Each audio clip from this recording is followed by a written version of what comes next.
Eh bien, bonjour à toutes et à tous et bienvenue sur Info 83, le retour de Côté Sport, de retour sur notre plateau. Je suis le premier ravi d'être avec vous, avec l'incontournable Yves Mérins qui est avec nous. Bonjour Yves. Bonjour Mehdi, bonjour à tous. Bonjour à toutes et à tous, encore une fois. Côté Sport, vous connaissez le principe, on va brosser l'actualité hebdomadaire, on peut dire, voire mensuelle, des différents sports qui, on va dire, défraient la chronique régulièrement. Donc, on a avec nous un invité, on peut le dire, de prestige. XXL. XXL. Moi, personnellement, je l'aime beaucoup. C'est quelqu'un de très talentueux qui a moult fois fait ses preuves sur le terrain de football. Et en plus, un local. Donc ça nous fait toujours plaisir. Étant moi-même originaire de la Seine, ça me fait plaisir de recevoir un Sénois sur Info 83. Yves, je te laisse le privilège de présenter cet invité. On a l'honneur et la chance d'avoir avec nous Sébastien Schilacci, un immense footballeur, 42 ans, né à la Seine, qui a fait ses débuts à la Seine, puis qui a joué à Toulon, à Monaco, à Ajaccio, à Lyon, à Séville, Arsenal, Bastia. Je pense que j'en oublie pas, Sébastien. Non, non, t'es parfait. International A, 21 sélections, et encore plus important, international Corse, 3 sélections. Ça, il y a peu de gens qui le savent. Il a participé à une Coupe du Monde, champion de France avec Lyon 2 fois, Coupe de France avec Lyon, Coupe d'Espagne avec Séville, Coupe de la Ligue avec Monaco, finaliste de la Ligue des Champions 2004 avec Monaco, après une épopée que je garde dans les plus beaux tiroirs de ma mémoire. Donc un grand joueur. Mais au-delà de ça, Sébastien, c'était un homme de grande valeur. Droiture, fidélité, simplicité. Il n'est jamais tombé dans le star system et ses excès. C'est un homme qui inspire un total respect. C'est un homme que les plus grands clubs devraient faire travailler dans l'entraînement et surtout la formation.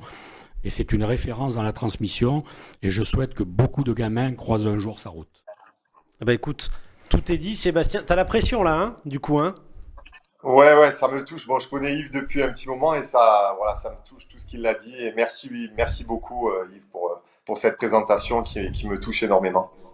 Je t'ai dit plusieurs fois que tu es un des rares bonhommes que j'avais croisé, qui avait toujours gardé les pieds sur terre et qui était d'une gentillesse absolue. Tu vois, des footballeurs, j'en ai croisé quand même quelques dizaines, voire quelques centaines. Tu fais partie des vrais bonhommes de ce milieu. Voilà. Je voulais te le redire encore une fois.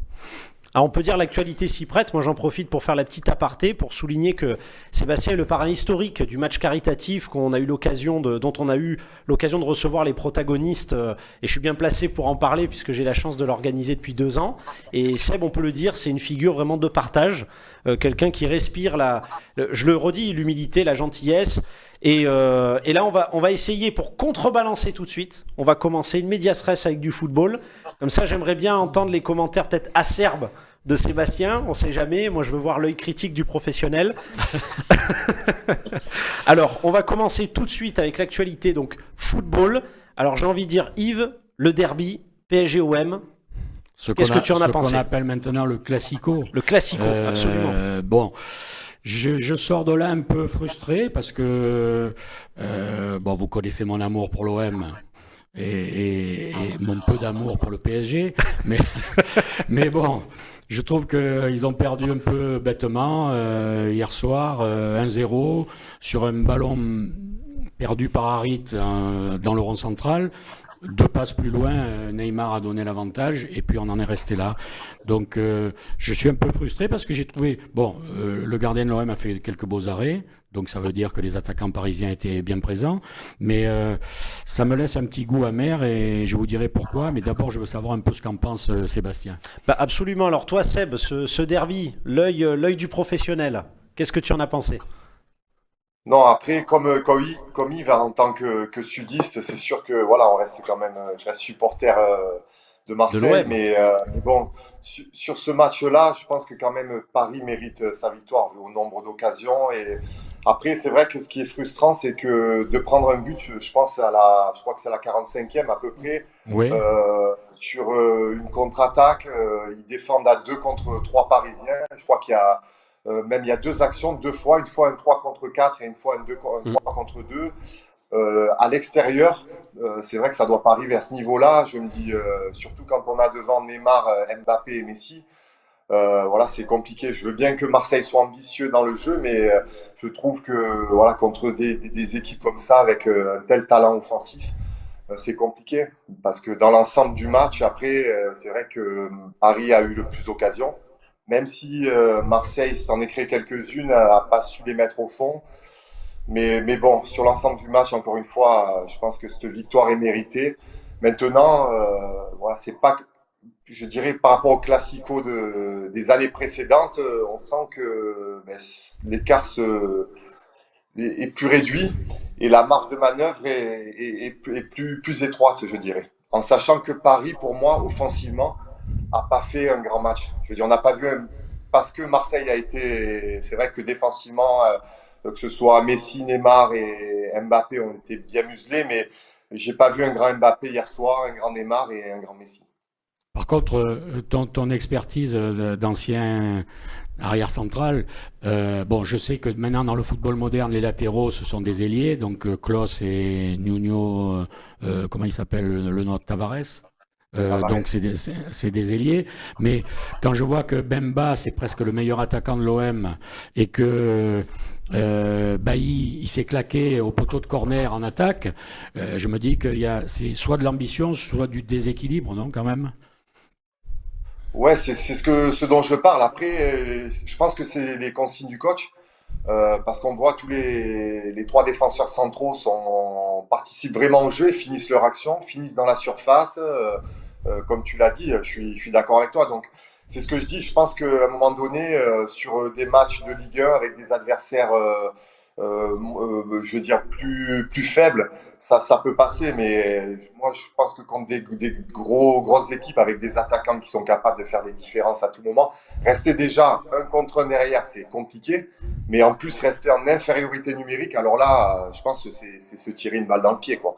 Donc Ouais. après, est-ce que les compensations n'ont pas été faites à un moment donné parce que peut-être c'est ce que le coach demande, ça c'est un autre débat. Après, je suis pas là au quotidien, je regarde cette équipe marseillaise quand même, mais je vois pas tous les matchs non plus. Mais c'est vrai que là, ça a sauté aux yeux et c'est pas facile hein, d'être défenseur à Marseille, d'être défenseur central parce que au vu il y a beaucoup de 1 contre 1 et faut gérer le truc. Et le gardien, je pense, qu'a fait un gros match hier soir. Après, tu me connais, Sébastien, il y a quelque chose aussi qui me turlupine un peu, c'est le comportement de l'arbitrage, quoi. Euh, Moi, il me semble, j'ai vu un plateau sur l'équipe hier soir où ils étaient très partagés aussi, que Turpin, il ferme les yeux sur une main et il ferme les yeux sur Klose qui se fait attraper par derrière par le maillot alors qu'il est pratiquement en un contre Donnarumma. Alors, je sais pas, qu'est-ce que tu en penses? Comment tu vis ces choses-là? Ouais, je suis d'accord avec toi. Moi, c'est vrai que bon, les mains, honnêtement, je comprends plus. Je comprends plus. Je regarde tous les championnats, même. Alors, parfois, ça, en fait, je crois que c'est à l'interprétation de l'arbitre. Ils font comme ils veulent. Honnêtement, hein. Je suis en train de me dire ça parce qu'il y a plus de règles. Qu'on me dise, alors des fois on me dit il faut que je sais pas que le bras soit collé au corps ou que, mais bon même que parfois les bras collés au corps, les mains elles sont sifflées, d'autres fois non, donc je sais même plus quoi en penser parce que en fait il y a pas de règles, il y a pas de règles donc c'est comme veulent les arbitres, je crois, d'après moi. Après, c'est vrai que sur le tirage de maillot, je pense qu'il y a un petit quelque chose aussi parce qu'il est déséquilibré et l'arbitre peut siffler. Donc, voilà, après, il y a notre côté, comme je dis, un peu des fois chauvin, mais ça se siffle. En tout cas, c'est vrai que ça se siffle et ça peut être pénalty. Moi, je suis d'accord avec toi. Quand un ancien international parle comme ça, je bois du petit lait quand même. Hein. Parce que bon, Sébastien, tu me connais, ce ne sont pas mes meilleurs amis. Bon, à mon époque, ils étaient trois, quelconques. Après, ils sont passés à quatre. Il y en a un qui sort les panneaux, qui est grassement payé pour. Des fois, il se trompe en plus. Et maintenant, ils sont six avec les deux dans le camion, et ils sont toujours et on comprend toujours rien. Donc, il va falloir qu'un jour, ils se mettent tous d'accord et qu'ils nous expliquent, et surtout qu'ils acceptent de nous parler et de nous donner des explications. Je vois au rugby, ils le font très bien. On entend les micros de l'arbitre. On entend ces discussions avec les joueurs et avec le camion, et ça règle 90% des problèmes ou 95% des problèmes. C'est peut-être Pourquoi l'avenir, ces gens-là Yves. Voilà, oui, je pense. Mais on a beau leur demander, ça fait des mois, des années, et ils n'ouvrent pas les portes et ils ne veulent pas s'expliquer. C'est vrai que c'est ambigu parce c'est une qu'on caste. on met la vidéo maintenant qui est autorisée, mais en même temps, sur toute cette partie-là, c'est encore la chape de plomb. C'est vrai que c'est encore nouveau. Et on imagine qu'à l'avenir, je pense, c'est ce qui va se passer. Et j'en profite du coup pour rebondir, Sébastien et même Yves. On parlait donc du derby. Vu l'écart maintenant entre le PSG et l'OM, puisqu'on parle vraiment de... On en parlait au dernier côté sport avec Yves en parlant du PSG qui est incontournable. Est-ce qu'on peut vraiment encore parler de derby aujourd'hui entre le PSG et l'OM? Historiquement, oui, mais je dirais d'un point de vue sportif. Non, mais d'abord, c'est pas un derby, c'est un classico. Ouais. Mais ça a été inventé par l'époque Canal+, qui voulait Ce qui est vrai. deux clubs qui s'affrontent pour donner un petit peu de sel au championnat. Mais ça n'a rien à voir avec Real, Atlético, ou Barça avec l'Espagnol, ou avec Lazio, Roma, enfin, ou tous les clubs de Londres. Ça n'a rien à voir. Mais on a inventé ça. Mais là, il y a plus de matchs. En début d'année, on sait que le Paris Saint-Germain va être champion avec 10-15 points d'avance. Oui, c'est clair Donc, et net. Ouais. L'OM joue un championnat pour la deuxième place. Voilà. Je sais pas, Sébastien, tu penses un peu comme ça aussi? Après, c'est vrai qu'ils ont Paris a des moyens démesurés par rapport à quand on voit l'équipe alignée, absolument. les joueurs qu'ils ont en Ligue 1, c'est compliqué de lutter. Voilà, il y a des clubs après dessous, que ce soit Marseille et normalement Monaco, un club aussi qui devrait être pour moi qui devrait jouer les trois premières places. Aussi, on voit que Lyon aussi c'est compliqué cette année. Mais bon, ce sont des clubs qui luttent pour la deuxième et troisième place, quoi. Après, Paris, à moins d'un cataclysme avec la qualité qu'ils ont, honnêtement, je vois pas une équipe qui puisse rivaliser sur le long terme avec ces Parisiens. Par contre, sur ce qui nous montre en ce moment, je ne vois pas Paris être les seconds dans l'histoire de la Ligue des Champions quand même, hein, parce que c'est pas suffisant, hein, c'est pas assez solide derrière. Devant, il faut qu'ils se mettent d'accord pour jouer les trois en même temps et dans les matchs très importants. Il y a encore du travail. Il y a du boulot. Et puis, non, moi j'ai regardé, on en parlera un peu tout à l'heure, les grands matchs du week-end là, en Allemagne, en Angleterre et en Espagne. Bien sûr. C'est des juniors contre des seniors, hein, ça n'a rien à voir. Hein. Non, on n'est pas à ce niveau-là encore. Hein. On en discutait au dernier côté sport, mais c'est vrai qu'on disait que le PSG, on peut, c'est ce que tu disais Yves, c'est assez unanime, n'a pas encore complètement rentabilisé tout cet investissement, puisqu'il y a encore beaucoup de travail qui doit se faire. Et donc toi, tu penses carrément ils sont pas prêts encore de gagner la Ligue des Champions? Non, après, bon, c'est sur quelques matchs que ça va se jouer. Bien sûr. Bon, là, déjà, ils s'en sont presque sortis de la poule. Après, c'est qui tout double à chaque fois, quoi. Hein. À partir des huitièmes, là, il n'y a plus de tocard, il n'y a plus rien. C'est du très haut niveau. Il faut gagner. Et il faut gagner. Et puis, comme ils sont abonnés à la remontada et à tous ces trucs-là, je ne suis pas sûr qu'ils soient vraiment guéris, quoi. Alors, une petite pensée, Seb, pour ton camarade Ludovic Giuli, puisqu'on va parler de l'arrivée de Laurent Blanc sur le banc de l'Olympique Lyonnais. Est-ce qu'on peut parler d'une arrivée en fanfare ou plutôt décevante? Qu'est-ce que vous en pensez? Ah, c'est le Lyonnais qui répond. Non, je te laisse. J'en étais sûr. Alors, Yves. Non, je sais pas, ils sont dans un mauvais cycle, une mauvaise période. Alors, la dernière fois, je leur ai trouvé quelques excuses. Ils ont mis tout leur argent depuis quelques années dans la construction d'un projet, d'un stade, d'une académie. Ça me faisait penser, je disais, à Arsenal, qui a vécu la même chose il y a quelques années. Ils ont mis un moment pour revenir à un haut niveau. Et là, alors, je vais affiner un peu mon propos. Je dirais que Aulas a pris quelques années aussi. Ouais. Que le Aulas d'il y a 10 ou 15 ans n'aurait pas laissé passer ce genre de choses aujourd'hui. Ils se sont trompés sur plusieurs fois sur des entraîneurs, ils se sont trompés sur des joueurs et ils avaient le nez plus fin il y a quelques années. Parce que là, c'est encore une défaite à Rennes, hein, 3-2, donc tu penses que c'est un travail de... on en avait déjà parlé, mais et j'aimerais bien avoir l'avis de Seb là-dessus. Est-ce que tu penses que c'est uniquement un travail sportif ou c'est un travail vraiment de management là qui doit se faire à l'OL? Qu'est-ce que tu en penses? C'est les deux. De toute façon, je pense que les clubs qui réussissent, c'est les clubs qui sont dans le management qui sont bons et sur le terrain qui sont bons. Donc, je pense qu'il y a besoin des deux. Mais c'est vrai que je pense que c'est un club qui est vraiment en reconstruction. On voit qu'il y a un gros chantier. Donc, ce qu'il y a, c'est que ça prend du temps. Et bon, dans le foot, malheureusement, le temps, c'est difficile d'en avoir. Donc après l'arrivée de Laurent Blanc, c'est sûr que c'était compliqué avec Boss. Je pense que on le voyait sur le terrain. On a vu les déclarations de Lacazette à la fin de l'avant-dernier match. Je pense que c'était pas facile. Maintenant, je pense que Laurent Blanc peut insuffler autre chose. C'est quelqu'un qui connaît quand même la Ligue 1, mais même si ça fait un moment donné, il est parti, il a eu des bons résultats, il a gagné des trophées. Je pense que ça peut être un nouveau départ, en sachant que bon, il n'a pas choisi les joueurs, donc c'est toujours ça qui est difficile quand on arrive et qu'il y a des joueurs déjà qui sont un groupe qui a été sélectionné, mais pas par lui. Donc après, il a l'expérience, il va faire avec. C'est vrai que c'est un club, quand je suis d'accord avec ce qu'a dit Yves, voilà, il y a eu des mauvais choix, que ce soit de joueurs, la mayonnaise n'a jamais vraiment prise. Et c'est ce qui est difficile. Après, il y a beaucoup aussi de jeunes joueurs, donc l'académie marche bien, ils donnent leur chance aux jeunes. Ça, je trouve que c'est bien. Maintenant, pour gagner, il faut avoir quand même le mélange d'anciens, de joueurs confirmés, capables. C'est ce qu'ils ont essayé de faire sur le recrutement, je pense, cette année. Et pour l'instant, voilà, bon, je pense que Lacazette reste performant quand même. Après, Tolisso, c'est un peu plus compliqué. Il est souvent blessé. Il s'est blessé hier, le pauvre.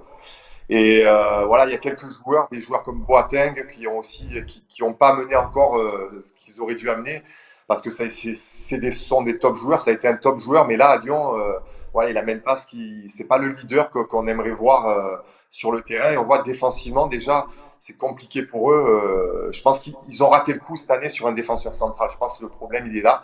Quand on voit Thiago Mendes qui est un milieu de terrain derrière, honnêtement, c'est difficile pour lui. Même je pense que c'est pas lui rendre service de le mettre à ce poste-là, parce que on le voit, il n'est pas du tout, il n'est pas fait pour ce poste-là. C'est pas un poste où on s'improvise pas défenseur central du jour au lendemain. Et du coup, bon, voilà. Mais je pense que après, il y a des moyens quand même, et il y a tout pour faire que Lyon redevienne un jour le club qu'il a été par le passé. Est-ce qu'il ne manque pas un Bernard Lacombe au Jean-Michel Aulas d'aujourd'hui? Après, moi, quand j'étais à Lyon, voilà, c'est vrai que Bernard, pour le recrutement, je me souviens encore quand j'ai signé à Lyon, j'ai déjeuné avec lui, avec ma femme. Il était là pour aussi voir, discuter avec les joueurs, avec les femmes des joueurs aussi, voir si on était compatible au projet OL. Et c'est vrai que ça m'a marqué, parce que je pense que c'est intelligent de sa part de faire ça. Et c'est sûr qu'il avait une grosse expérience, qu'il avait un œil, qu'il a fait de bonnes choses. Après, c'est vrai qu'il il est plus tout jeune non plus, hein.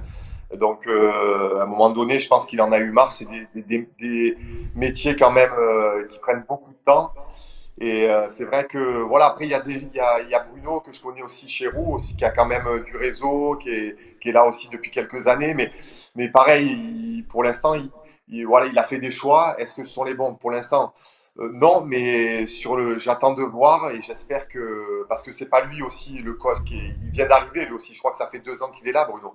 Et donc faut laisser un peu le temps de voir les choix qu'il a fait, voir si les résultats sont là derrière, parce que c'est ce qui prime. Alors ce qu'on en retire, on peut le dire aussi à nos téléspectateurs, c'est que finalement, voilà, une équipe de football, c'est pas que les joueurs, c'est pas que l'entraîneur, c'est tout un environnement, comme tu disais. C'est aussi un équilibre, je dirais, entre la vie personnelle, la vie professionnelle. On en parlait aussi au dernier Côté Sport avec Yves aussi, toute cette pression maintenant médiatique qu'il y a sur les joueurs. Je reprends ton expression, on parlait de la chasse aux sorcières, mais comme tu disais, il y a des sorcières. Donc, voilà, c'est important, comme tu disais, de montrer qu'un club, c'est pas que les joueurs, effectivement, c'est tout un ensemble et un équilibre. Et alors, du coup, je vais en profiter. On va parler des 2 matchs nuls. Donc là, 2 matchs nuls, Lorient contre Reims, 0-0. Et aussi encore une pensée pour Seb, parce que l'AS Monaco, c'est aussi son club de cœur, je le sais. Là, l'AS Monaco fait un 1-1 contre Clermont. Alors, Mitigé. Lorient, c'est une bonne surprise parce que au-delà de ce match nul, ils font un début de saison extraordinaire pour le club de Lorient quand même. Ça, il faut leur tirer un grand coup de chapeau. Après, Monaco, je suis un peu sceptique parce que c'est encore un club qui est aux mains d'étrangers, Oui. avec des gens qui sont pas d'ici, qui sont pas du football, qui imposent une marque de fabrique. Je suis pas sûr que ça respire vraiment la principauté de Monaco. Donc là aussi, il faut attendre un peu. Mais Monaco, c'est un club qui a de gros avantages fiscaux, de gros avantages de vie, etc. Donc c'est un club qui devrait être au sommet de la pyramide tous les ans. Comme il a été avec l'apogée, je pense à notamment Sébastien. Il y a eu cette grande période de l'AS Monaco. Toi, Sébastien, j'imagine c'est un souvenir impérissable. L'AS Monaco, ça a été une sacrée aventure. Ouais, ouais, exactement. C'est vrai que c'est un club qui a compté, qui compte pour moi. Donc voilà, j'ai passé des super moments là-bas. Et c'est un club que je suis. Bon, j'ai bossé à l'académie pendant 3 ans et c'est vrai que je suis un peu déçu. Je suis d'accord avec ce qu'a dit Yves. Je suis un peu déçu Je pense que c'est un club qui devrait être pour moi avec les moyens qui devrait être juste derrière le PSG. Parce qu'il y a de quoi faire les choses bien. Et malheureusement, voilà, les résultats ne sont pas là depuis quelques années. Donc, je pense c'est pas le hasard. Il y a des explications et c'est difficile. Je pense que la Ligue 1 est un championnat quand même difficile. Je pense qu'il faut connaître l'environnement. C'est vrai que il y a beaucoup d'étrangers au club maintenant, et sans dire que c'est une mauvaise chose, parce que non, je veux dire, quand il y a des gens qui arrivent, qui sont performants et qui apprennent qui sont dans l'échange, je pense qu'ils sont compétents, c'est une bonne chose. Mais après, je pense que de garder quand même, pour un club, de garder des valeurs club, je pense que c'est important. Et c'est ce qu'on perd un peu quand c'est l'Europa, mais c'est pas que pour l'AS Monaco, pour beaucoup de clubs, je pense en général en France, il faut faire attention justement de pas, même quand il y a des clubs qui sont vendus, de pas perdre voilà les valeurs que ce soit de la principauté ou d'autres clubs. Voilà, je prends un exemple, j'aime bien Lens comme club ouais, qui reste quand même, quand je vois, je sais pas, cette équipe, ce public. Je trouve qu'il nous donne quelque chose et on a envie on peut que aimer ce club, je trouve. Oui, il y a une identité. Voilà, il y a un folklore. Il y a une âme, il y a quelque chose. Ouais. Alors Seb, toi qui as été à l'OL, on parlait de l'apogée de l'OL. Là, le sujet numéro 1, on a envie d'avoir ton avis. Le Ballon d'Or, Karim Benzema, archi favori. Toi, je sais que tu l'as côtoyé quand il était encore jeune joueur à l'OL. Tu l'as côtoyé. Nous, on veut impérativement, et ensuite je vais tendre la parole à Yves, moi je veux ton avis sur Karim Benzema, le Ballon d'Or. Oh, ben, je vais rien dire d'exception. Je pense comme tout le monde, c'est lui qui va l'avoir. Je vois pas comment il ne peut pas l'avoir. Le Ballon d'Or, il le mérite avec voilà ce qu'il a fait depuis quelques années maintenant. Il a gagné les trophées les plus importants, il est performant. On voit qu'il a eu une progression impressionnante. Et moi qui l'ai connu, c'était déjà un joueur, j'ai vu commencer à l'OL, et c'était déjà un joueur qui avait d'énormes qualités. Il rentrait dans un groupe où il y avait que des internationaux. Bon, lui était international, mais en jeune, mais il n'était pas encore en A, et il était impressionnant, que ce soit au niveau technique, même au niveau intelligence de jeu, dans ses appels, il avait déjà Une la vista, maturité. comme on dit, la maturité, et il est rentré dans ce collectif à Lyon. On était champion, je crois que bon, il a fait les 2 derniers titres, parce que moi je suis parti après le dernier titre, et je crois qu'on a fait les 2 derniers titres ensemble, et il était performant, donc je suis pas étonné. Maintenant, après, il a franchi un palier encore au Real, à côtoyer des top joueurs, des top entraîneurs, et aujourd'hui c'est une fierté, je pense, que pour les Français, d'avoir un Français qui est ce Ballon d'Or. Je pense que, comme tu le dis, il a bien mûri. Il était déjà très fort quand il était jeune, mais il avait besoin de prendre un peu d'expérience, de régler quelques détails dans sa vie de tous les jours, parce que je pense que il a eu peut-être quelques mauvaises influences, même si je suis pas dans le secret des dieux. Et puis, il a eu aussi une longue période où il s'est quand même mis avec beaucoup d'intelligence au service de Cristiano Ronaldo. Absolument. Et il éclate quand Cristiano Ronaldo est parti. Je pense qu'à Madrid, tout le monde n'était pas tout à fait d'accord pour dire qu'il avait les épaules pour prendre la suite. Et ben, il leur a montré depuis 3 ou 4 ans maintenant qu'il est digne de rentrer dans cette histoire-là et des plus grands. Ce qui n'était pas acquis, hein, c'était pas facile. Non. Et il est en train de battre tous les records du Real de Madrid. Dieu sait qu'il y a eu des grands joueurs qui sont passés au Real. Non, moi je trouve que c'est bien. Bon, il est revenu en équipe de France. Bon, là j'attends de voir parce qu'on a été champion du monde sans lui. Et on a manqué l'Euro avec lui. Donc, je vais voir s'il rentre bien dans le cadre d'une équipe, parce qu'une sélection, c'est très compliqué. Donc, on va voir à la Coupe du Monde dans un mois si ça marche. Et je le souhaite de tout cœur, mais c'est pas prouvé, c'est pas évident. Alors toi, Yves, justement, fort de ton expérience, c'est quelque chose que tu as déjà ressenti. Je vais poser la même question aussi à Sébastien dans un instant. Mais il peut y avoir un écart entre un joueur dans son club et le même joueur dans la sélection nationale. C'est quelque chose que tu as déjà vu? Très souvent. Très souvent. Dans les deux cas. Il y en a qui peuvent être meilleurs en sélection qu'en club, et il y en a qui sont très forts en club et qui n'arrivent pas en sélection. Non, ça c'est pas un cas rarissime, hein, ça arrive. Alors qu'est-ce que c'est? C'est un problème de pression, c'est un problème d'environnement, c'est un problème de, je sais pas, mais c'est compliqué. De toute façon, c'est un métier. Tout le monde pense qu'il peut être footballeur professionnel, parce que c'est le sport le plus populaire du monde, mais c'est un métier excessivement difficile. Bien sûr. Excessivement difficile. Il faut avoir des qualités incroyables pour réussir à une rigueur de travail, un équilibre. Toi, Sébastien, qui a joué en sélection nationale, c'est quelque chose que tu as pu ressentir aussi quand est-ce que tu étais aussi, on va dire, à l'aise dans ton club, moins à l'aise en sélection nationale ou pas du tout? C'était équivalent. Comment tu l'as ressenti, toi?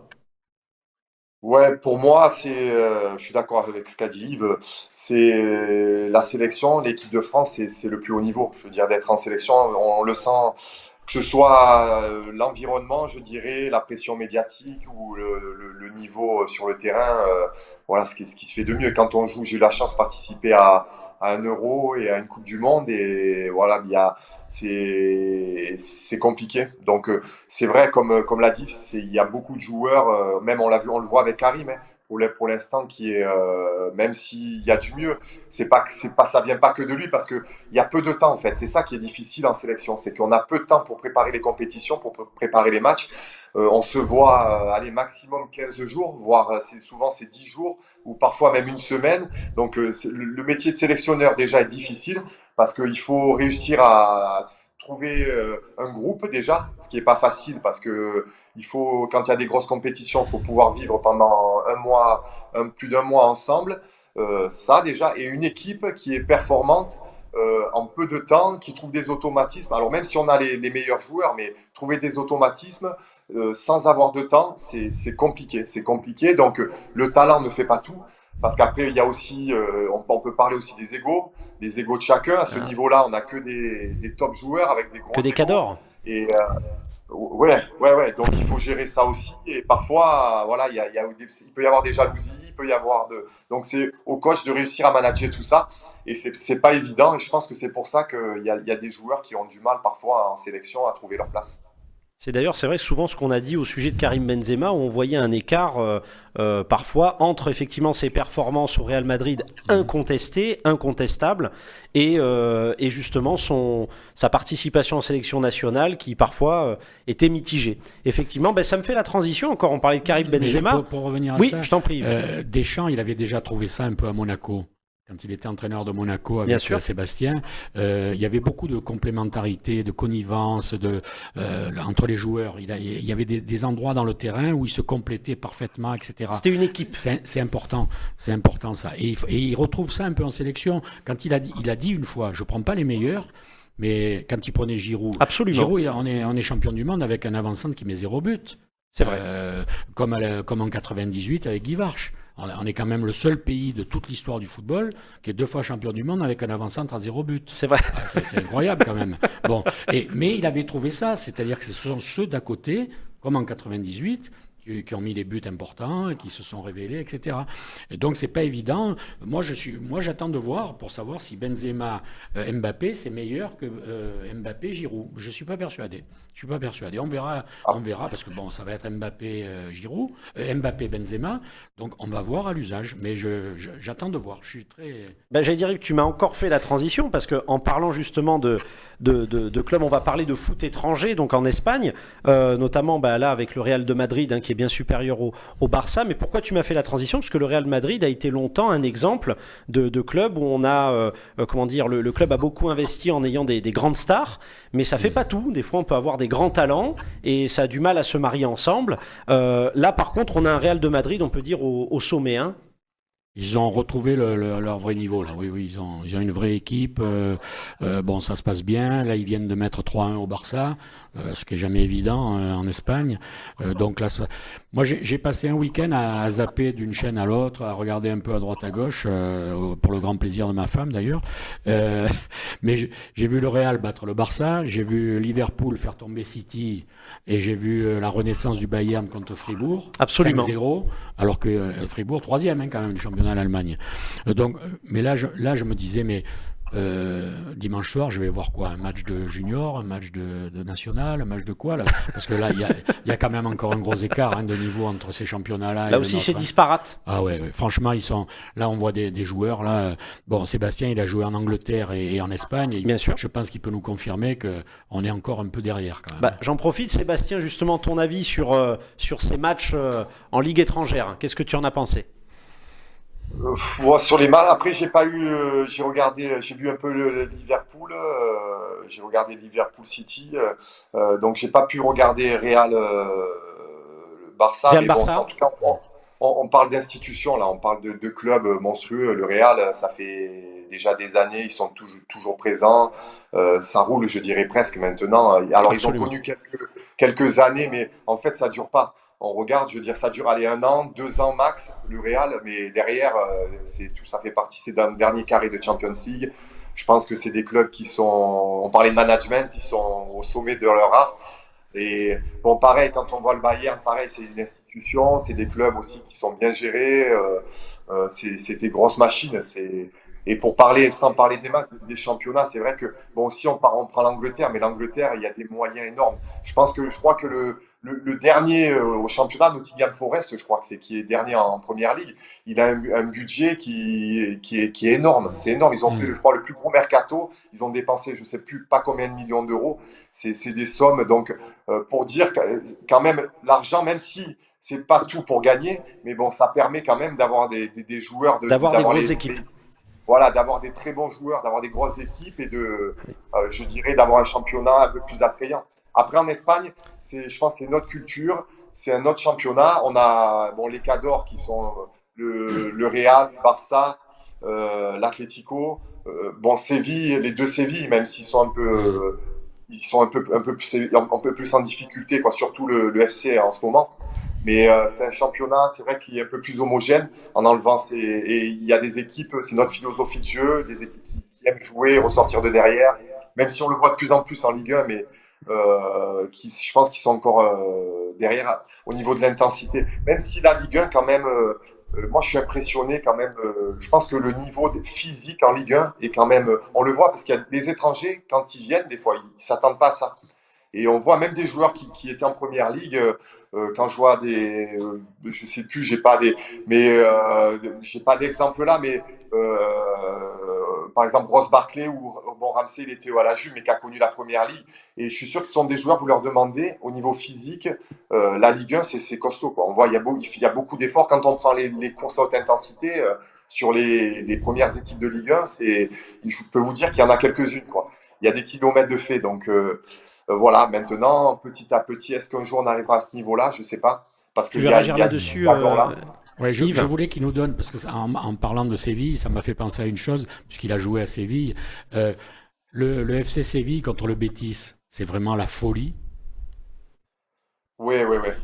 Déjà, moi, pour l'anecdote, je te dis encore une fois, quand j'arrive à Séville, je vais manger, je connaissais pas, je viens d'arriver, ça fait 10 jours, je vais dans un restaurant, je rentre dans le restaurant, et en fait, je lève la tête et je vois déjà une écharpe du Betis. Et tu t'étais trompé. Ouais. Non, mais on m'a fait comprendre. Il y a le patron du resto qui vient, il me serre la main, il me dit même pas bonjour, il me dit moi c'est le Betis, comme ça en espagnol.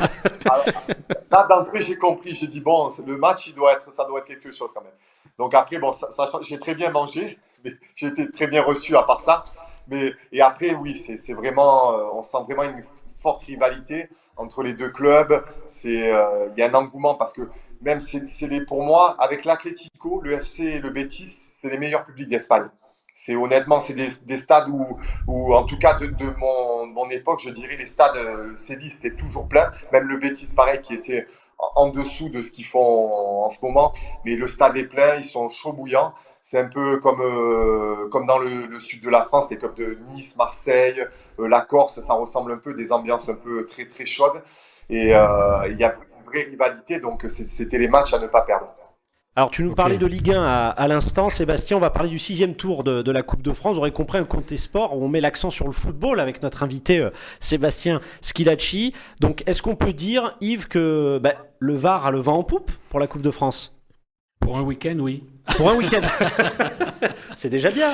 Non, le Sporting a battu Aix, hier a battu le Cap d'Aille et Fréjus a battu Salon. Donc bon, ils ont fait 3/3.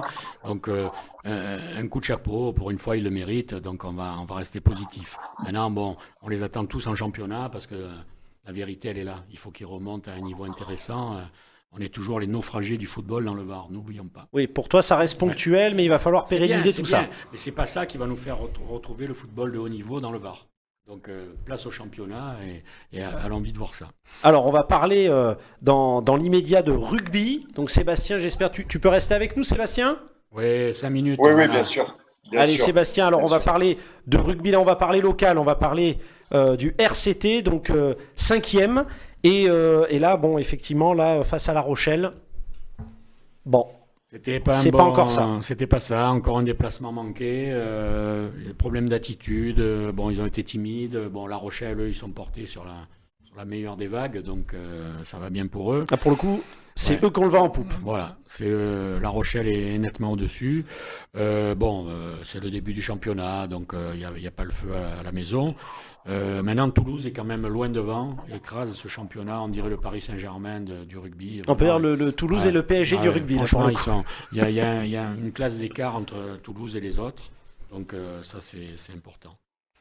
Pour le basket et le hand aussi, localement. Bien sûr. Bon, là, c'est un peu triste parce que le HTV a connu sa 5e défaite en 5 matchs. On en parlait, il n'y arrive pas. Le HTV, ils ont du mal à se relever. Non.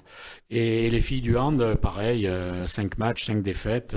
Donc, un peu compliqué. Il va falloir vite qu'ils se réveillent, là, les deux clubs, parce qu'en plus, on les aime bien. Donc, on aimerait bien que ça change un peu. Donc on peut dire là ce week-end le foot ça va bien dans le Var, mais au niveau donc du basket et du hand c'est pas encore ça.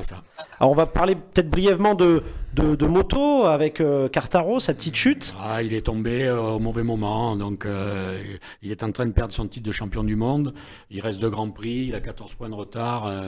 Ça va être un peu compliqué, puis en plus il est tout seul avec sa marque contre une armée d'une autre marque, donc c'est vraiment très compliqué. Il faut qu'on lui redonne une vraie moto pour gagner, au moins lutter à armes égales avec les autres. Voilà. Alors on va conclure, vous connaissez la tradition de l'émission Côté Sport. Sébastien, ça va te plaire. Sébastien, je pense qu'il la connaît, ou en tout cas il va le découvrir, c'est le coup de cœur et le coup de gueule d'Yves Mérins. Alors, on va commencer par le coup de gueule pour finir en beauté. Parce voilà. Que, moi, on avait fait le contraire la dernière fois. Oui. Ce qui me déçoit un peu, c'est la valse des entraîneurs en Ligue 1. Voilà, Auxerre, Brest, Lyon, Reims ont déjà changé. Bon, j'entends des bruits à Strasbourg, à Angers, à Nantes, à Nice, à Montpellier, où ils commencent aussi à se poser des questions. Bon, on en revient. Pour quel résultat ? Il y aura forcément des gagnants et des perdants. Il y aura forcément un classement de 1 Bien à 20. sûr. Donc il faut accepter cette logique. Et puis je me dis aussi que c'est lié à un problème de dirigeants.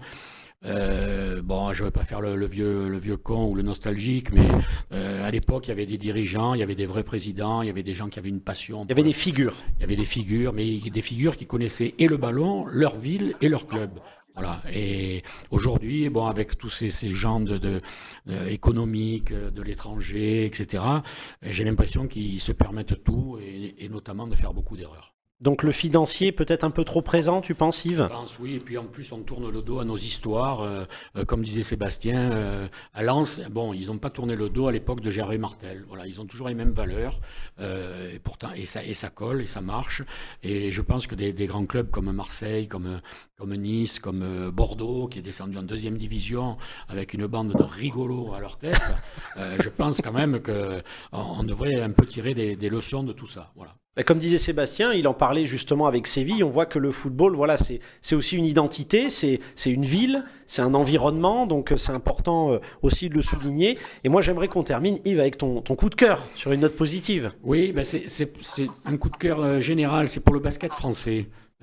Qui trouve enfin de bonnes solutions pour s'exposer. L'équipe TV va retransmettre des matchs d'Euroleague. Ça, c'est bien. De plus haut niveau.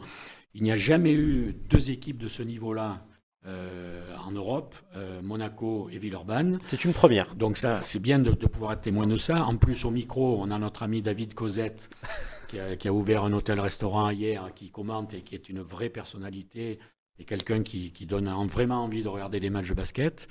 Et puis, Paris, que je ne porte pas dans mon cœur, mais pas toujours pour les mêmes raisons. C'est parce qu'ils ont acheté le HTV il y a quelques années. Oui, c'est vrai. Pour pouvoir monter d'un coup au plus haut niveau.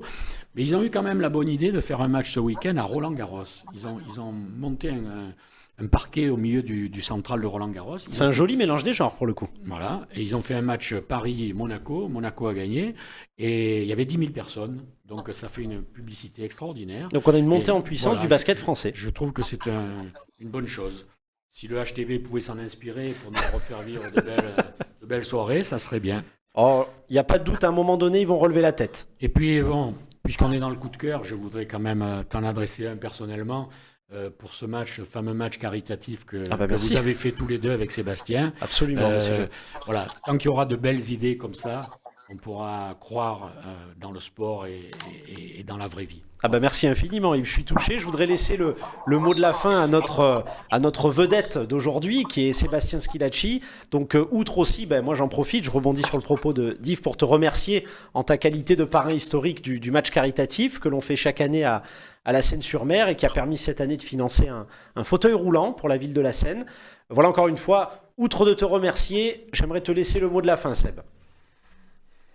Ouais, c'est gentil, non. Vous dire que non, encore félicitations à tous les gens qui ont organisé ce match parce que je sais que ça demande beaucoup de temps. Et nous, je veux dire, moi, je répondrai toujours présent pour ce genre d'événements. Et pour moi, c'est important de donner après tout ce que j'ai pu recevoir de beaucoup de personnes. Donc voilà, dire que et je reste supporter de tous que ce soit dans tous les sports, de toutes les équipes varoises, je dirais. Et je pense que le sport est un bon vecteur. Donc faites du sport aussi. Je pense que les enfants, plutôt que on est dans une génération maintenant qui aime bien les téléphones, qui aime bien les connecter. Donc voilà, je pense que le sport est vraiment important parce que la vie est difficile et je pense que ça fait du bien pour la tête, pour le corps. Donc faites du sport et je souhaite le meilleur à tous les clubs varois. Voilà, comme disait Juvénal, on terminera sur ces mots. Un esprit sain dans un corps sain. Donc ça me laisse l'occasion de remercier infiniment Yves aussi, qui est venu soutenir d'ailleurs ce match. On tient à le souligner, ce match caritatif. Un grand merci à toi Yves, un grand merci à toi Sébastien d'avoir été parmi nous. Merci à vous. Et un grand merci à nos téléspectateurs et on se retrouve bon pied bon oeil pour un prochain Côté Sport avec Yves Mérins. À bientôt. À bientôt. Au revoir.